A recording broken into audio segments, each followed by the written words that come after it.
era um grupo que viria de fora, um grupo de trabalho da praça, né?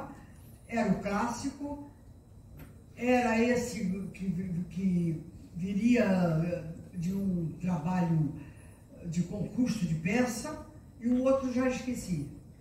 Eram 4. Não, eram 3. 3. Eram 3.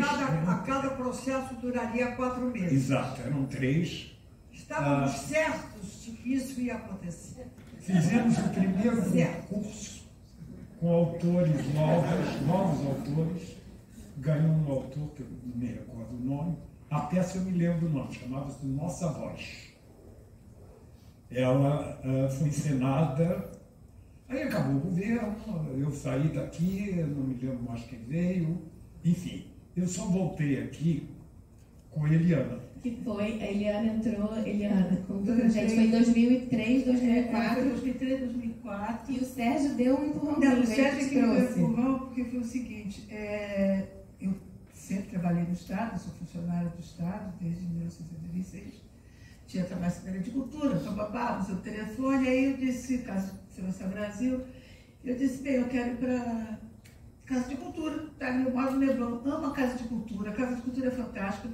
O Chico, que é o meu marido, Chico Caruso, que está ali, em 1988, fez parte do primeiro Salão Carioca de Humor. Porque foi ideia do Darcy Ribeiro, Isso. Que ele disse que era uma forma que ele tinha também de agradar a Laura, o sonho da Laura, porque a Laura era neta do Ângelo Agostini, que introduziu a charge do cartoon no Brasil.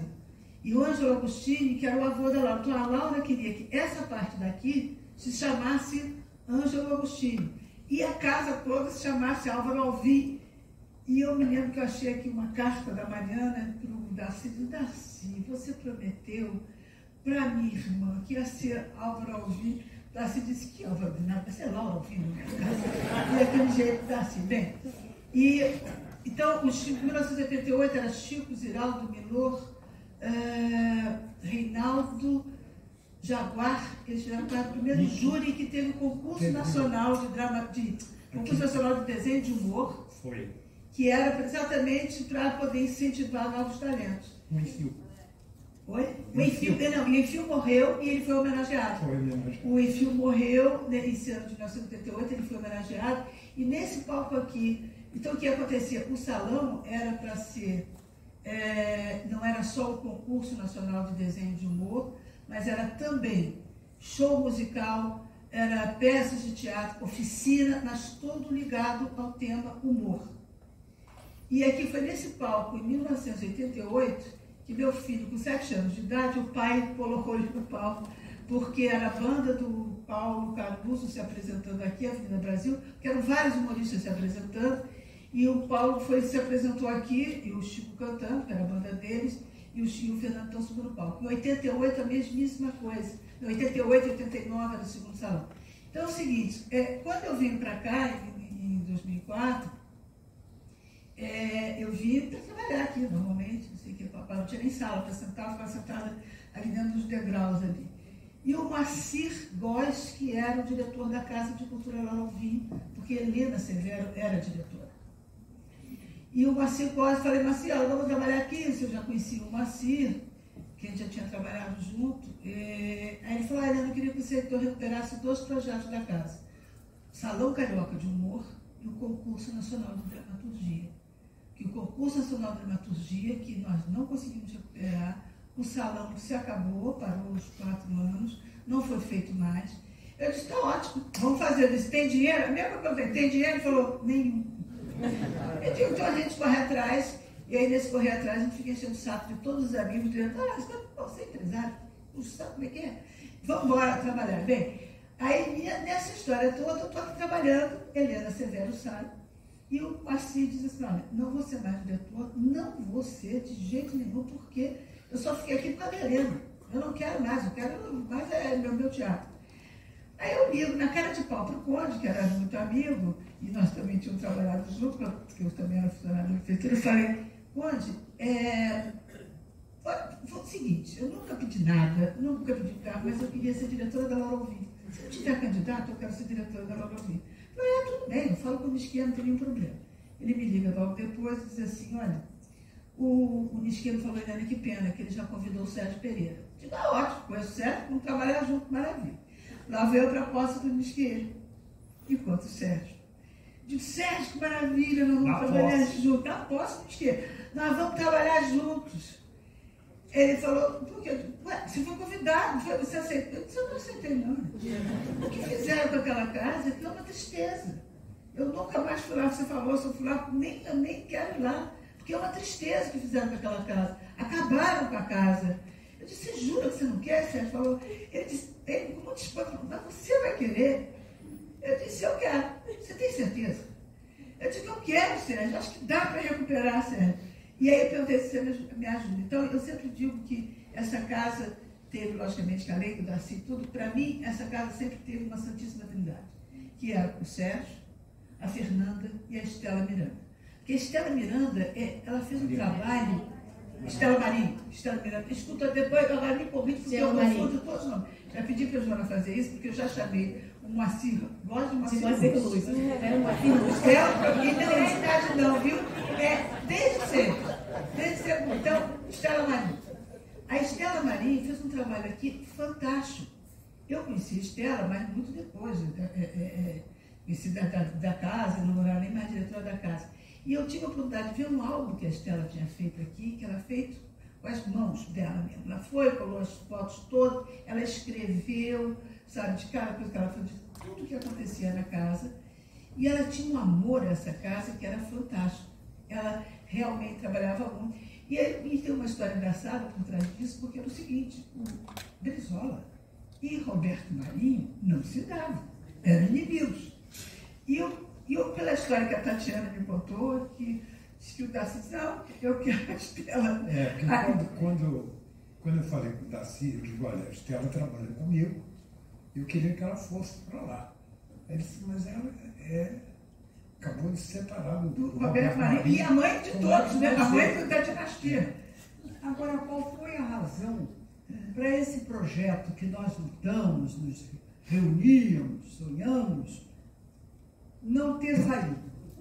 Houve uma comunicação de que não poderia ser feito esse projeto. É um problema sério da cultura, que é o seguinte, da cultura, aliás, de qualquer outro estabelecimento que se tenha.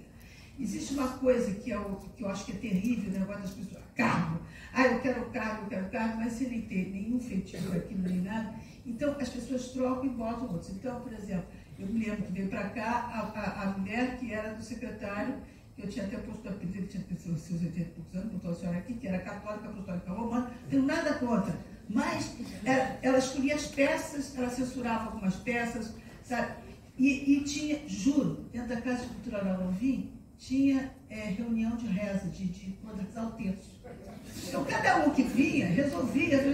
Porque eu acho o seguinte, uma coisa que eu estava conversando com o Daniel, o que ele estava também falando para mim, o que é importante, é você ter um vínculo com a cultura, é você ter realmente esse compromisso com a cultura. Você tem que ser operário da cultura mesmo. Quem quer dirigir o estabelecimento cultural tem que ser operário da cultura. Vai ter lá, vai ter que trabalhar. Quando eu vim para cá, a gente pegava e falava para todo mundo, olha, vamos embora lá que a gente vai arrastar a planta mesmo, vamos embora, varrer chão, porque isso eu aprendi muito com a Maria Clara Machado, que quando eu levei meu filho para o teatro desde pequenininho, e eu me lembro que a Maria Clara Machado disse o seguinte, olha, quem trabalha com cultura, trabalha em tudo, quem é ator, é o seguinte, varre palco, sabe, vai tudo, arruma camarim, não pensa que é só aluno. Então, eu acho que quem trabalha, eu acho que isso, sabe, a pessoa tem que ter esse compromisso. Não é só ser diretora, porque eu acho que cultura é um luxo. E não é, entendeu? É um luxo. Agora, tudo é cultura. E também a cultura criativa, seja ela, diz aí, tem sempre mão de obra. Sim. Você, para fazer um livro, tem que ter mão de obra. Para construir isso aqui, é mão de obra. Para botar essas luzes, mão de obra. O figurinista tem que fazer a roupa, ou figurinista. O iluminador, o cara que a cadeira onde você está sentada dentro de um teatro tem que ter um carpinteiro, tem que ter um estruturador disso aí, um estufador, né? Então, cada momento de arte tem uma mão de obra que resolve o problema do emprego no país. Exatamente.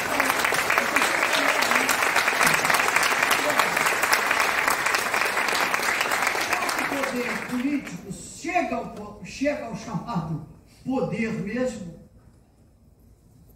não sabe o que é isso. Não tem noção. Então, quando a gente pega um homem como Darcy Ribeiro, em 2 anos, ele botou isso tudo de pé, gente. Entendeu? Carpinteiro, pedreiro, pintor, estufador. Vai dizer. E as cadeiras eram do Oscar Niemeyer. Cadeiras que estava, isso que mudou depois, né? Mas na minha época eram do Oscar. Só que aquela ideia que eram enormes e ocupavam quantos lugares? Muito menos lugares do que tinha. Resolveram. Um país que não cuida da cultura é um país de desempregados, que é o Brasil. Se cuida da cultura mesmo, mais ou menos. Mais ou menos. Ou temos um terror como o Bolsonaro, que acaba.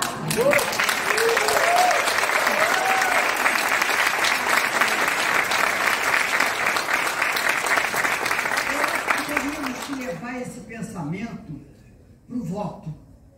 Se não tem cultura, não tem emprego. Não tem. É um país dos fora da lei.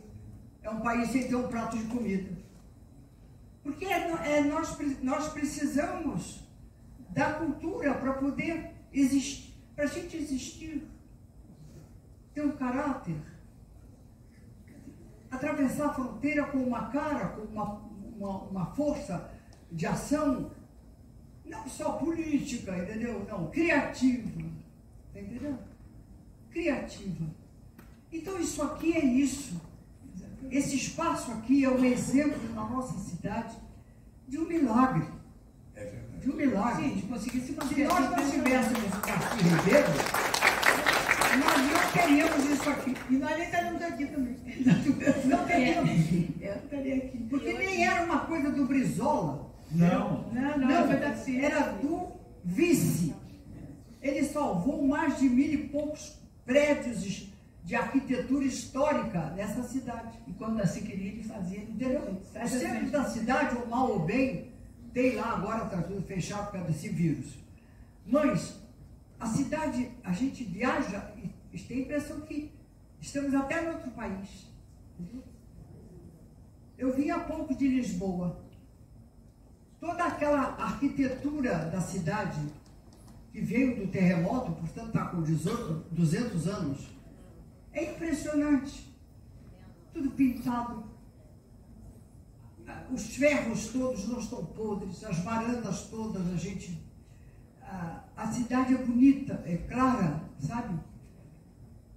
Cultivaram aquela arquitetura e já houve uma fase ruim. Mas atualmente é uma festa você estar naquela capital e ver a salvação daquela arquitetura. Nós aqui não. Então isso é um milagre da Laura. E é um milagre realizado do nosso maravilhoso homem público. E o milagre da Laura, Fernanda, até o Sérgio estava falando aqui que essa casa é uma casa de alma feminina, esse espírito. Eu queria que a senhora falasse só mais um pouquinho da Laura, até que a gente estava falando desse espírito dela meio Greta Garbo, e que ela tinha alma de artista, ela queria ser atriz, e o pai dela, né, esse famoso médico, não permitiu, mas ela tinha essa alma de artista, e ela, à frente do seu tempo e até do nosso tempo, como a senhora falou, o estilo dela. Isso. E ela e os Mas é uma coisa impressionante.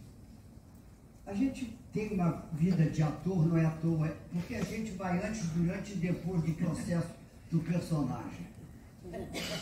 Nós temos e guardamos em nós o nosso melhor momento de vida, ou pelo menos quando a gente chega a uma velhice, está lá algo que veio de 20 anos atrás, 30 anos atrás, 40 anos atrás. Até hoje, mesmo que esteja com 80 anos, quem cortou o cabelo nos anos 50 está lá. Está lá. O tipo de roupa vira e mexe, está lá. Então a Laura veio do no auge do aparecimento da mulher dona de si mesma, Marlene Dietrich, Greta Garbo, Joan Crawford, entendeu? E tinha um estilo de elegância daquela época. Vários ela levou noivos, isso pela vida. Vários noivos. Foram 49 pedidos de casamento que ela não aceitou, né? Como é que a história do Francisco, ela dizia que o Francisco se afogou, assim diz a lenda, não sei se é verdade. Ele se afogou na praia, ele estava se afogando na praia, o francês.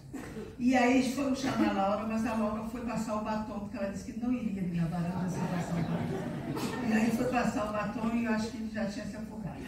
E aí ele morreu e ela dizia o seguinte, que ela disse que por ele realmente, ela era apaixonada, sei o quê, e que isso alguém me contou aqui da casa, que o pulso dela batia, que o nome dele era Jean-Jacques, diz que era assim, que batia. Agora tem uma coisa muito engraçada, então eu estava trabalhando aqui, tinha os operários também trabalhando, tinha um funcionário muito antigo que contou uma história que na época em que estavam os operários todos trabalhando na casa, ele ouviu um comentando assim, mas você cumprimentou aquela senhora? Ela está sempre aqui, né? Ela sempre passa por aqui, não cumprimenta ninguém, ela está... E aí, esse funcionário perguntou, que acho que era o Arlindo, que foi, perguntou assim, o Arlindo também tem a briga da Estela.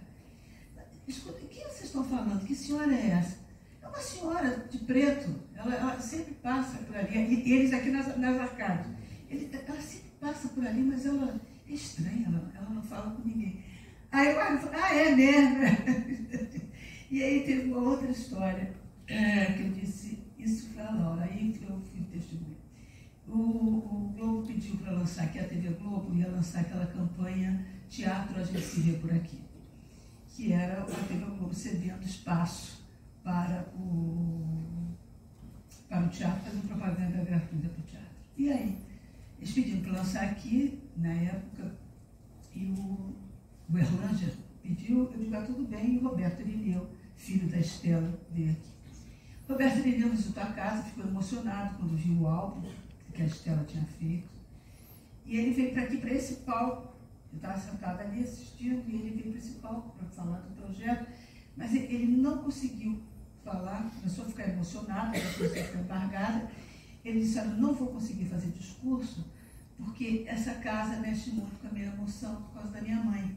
Eu me lembro muito da minha mãe, vim aqui muito com ela, essa casa, cada lugar que eu entro. Nessa hora que está falando, juro, um morcego sai dali de trás, sobrevoa a plateia inteira e sai por ali. Eu disse, a Laura acabou de entrar aqui. Mas não vou falar disso.